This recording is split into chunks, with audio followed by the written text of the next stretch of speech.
Welcome, everyone. It's a pleasure to be here again, and I'm excited to get to some of the questions. And now a question from Rob Gray. I'll keep doing it. Go to Rob Gray's channel, The Meditating Philosopher. He is doing great work. Rob's channel needs to be lifted into more of the limelight in this little corner of the internet. Everybody, look at Rob's channel, participate in it, make comments, like it. Let's get Rob's channel out there. It's good stuff. Rob is a really good person. I got to see him again in person at Thunder Bay, in Thunder Bay at the Consciousness and Conscience Conference. Really, strongly recommend you check out what he's doing and you support it and help him get more woven into this little corner of the internet, because Rob is really a good person doing good work. And before I read and answer Rob's question, I just want to thank everybody who's been watching the films that from the Consciousness and Conscience Conference, both on their channel and on Paul Vanderklee's channel. The feedback has been deeply encouraging. So thank you very much for that. Okay, let's get to Rob's, I anticipate, excellent question. Oh, it's about Prajna as well. Prajna is an amazing practice, and you've mentioned that you did it a lot as it became internalized and accessed in your day-to-day life.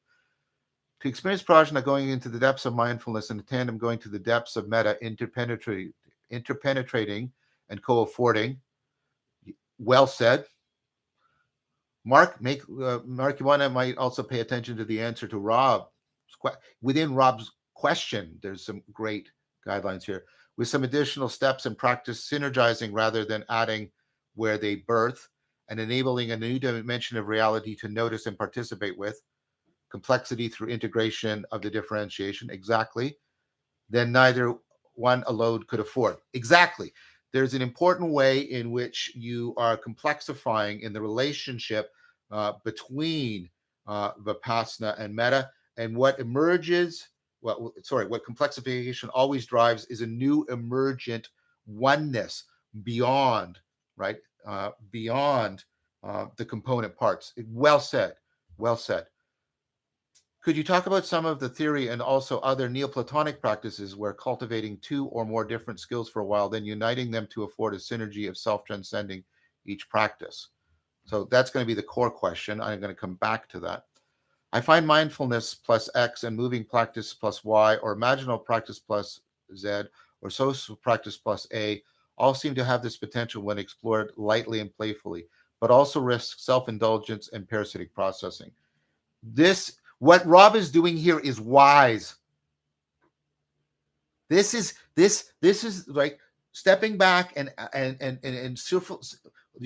seriously playing, and then stepping back and considering the design principles, not just what you're doing in the practice, but the design principles of your ecology of practices. This is so important. Oh, yes. For example, talking to Simone rather than about her philosophy has this quality, and imaginal practices in nature enacting respect or reverence with familiar or under-noticed places. It feels like getting to know the moreness in a way that it becomes suchness, such that can afford moreness. If that makes sense, that makes perfect sense. I'm going to read that again. Getting to know, and he doesn't mean just propositionally, getting to know the moreness in a way that it becomes suchness, yes. That can afford moreness, yes. If that makes sense, yes. And often intimate, connected, and very meaningful. I'd love to take this beyond intuitive understanding and have a more technical, grounded understanding of how these synergies can be harnessed or differentiate. Integration in such. I can't read the rest of this for some reason. It's not coming up on the screen. There we go. Integration in such beautiful, profound, and pragmatic ways. Thank you, John. I think you first of all, you put your finger on exactly the developmental engine here. What you're doing is you are pushing. Think about physiological flexibility. What do we want? We want increased range. Is that all we want to be flexible? No, because I could hyperextend. We want increased range, but also the ability to escape polarity. So I don't get locked when I here, and I don't get locked here. So increased range, but increased ability to escape from polarity, and then an increased ability to not be in the default median place, so that you're also bouncing around a lot more. It's called metastability within the range. So think about those three dimensions: increased range, right? Increased ability to escape polarity, and cultivating metastability rather than single stability within that range. This is exactly what you're looking for in a martial art. That is what you're cultivating when you do what you're talking about here, Rob. This is how I understand it. When you can properly integrate differentiation, I'll stop because I used the wrong word. When you can properly complexify integration and differentiation, you are increasing the flexibility, and that's even I want to add a word to it, and I want to hyphenate them. You're increasing the flexibility, dexterity. This is the right in the right-handedness, in right mindfulness, right meditation, right, the meta optimal gripping, the right orientation. You're increasing the flexibility, dexterity of relevance realization itself. And insofar as you complexify relevance realization, so you get emergent capacities of relevance realization, you are directly cultivating wisdom. And I think when you are directly cultivating wisdom in this manner, you are bringing out the virtues of that actualized potential, because every virtue is just a way to be wise in a particular context. So as you enhance your capacity for wisdom by increasing the flexibility, dexterity of your relevance realization, then you will also actualize your virtues in a more deeply and vital fashion. Now, do I see that in the Neoplatonic tradition? Well, the Neoplatonic practices are produced in exactly that way. You are taking elements from Platonic anagoge, elements from Aristotelian reflection, elements from Stoicism for how to enhance and alter your sense, alter in a positive way. Transform is a word I want. How to enhance, transform your sense and power of agency. And you're actually integrating them together within the Neoplatonic practices. But for example, I think integrating, and this is what we do in the workshop, integrating meditative. So first of all, you integrate meditation and contemplation similar to Prajna in the Neoplatonic practices. And then you take that training of mindfulness and you bring it into horizontal interactions, such as the circling practice. And right, so you get vertical dialectic and horizontal dialectic, and then you get the third dimensional of the complexification between those two, the way the vertical and the horizontal play off against each other within Neoplatonic contemplation, and then more properly even, more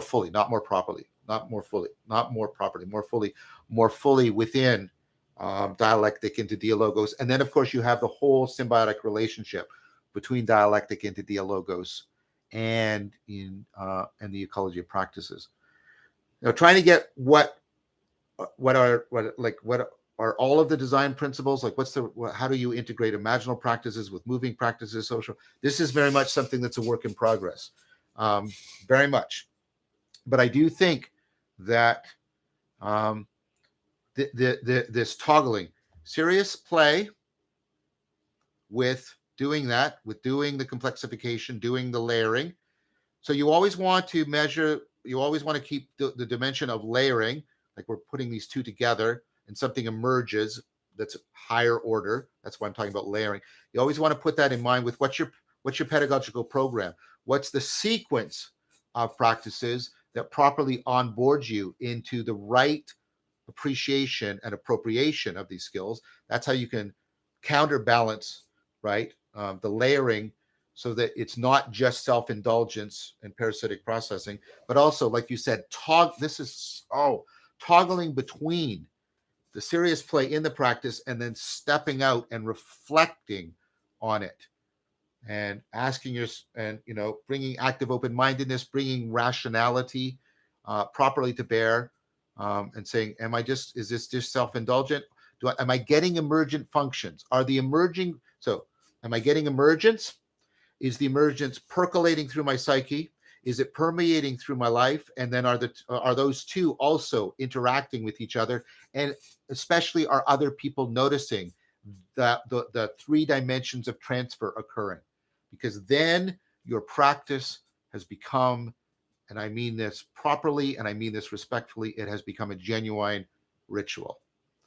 Thank you for that excellent question, Robert. I hope you like the answer. Saruman believes that it is only great power that can hold evil in check. But that is not what I have found. I found it is the small things, everyday deeds of ordinary folk, that keeps the darkness at bay. Simple acts of kindness and love. Why Bilbo Baggins? Perhaps it is because I'm afraid. But it gives me courage.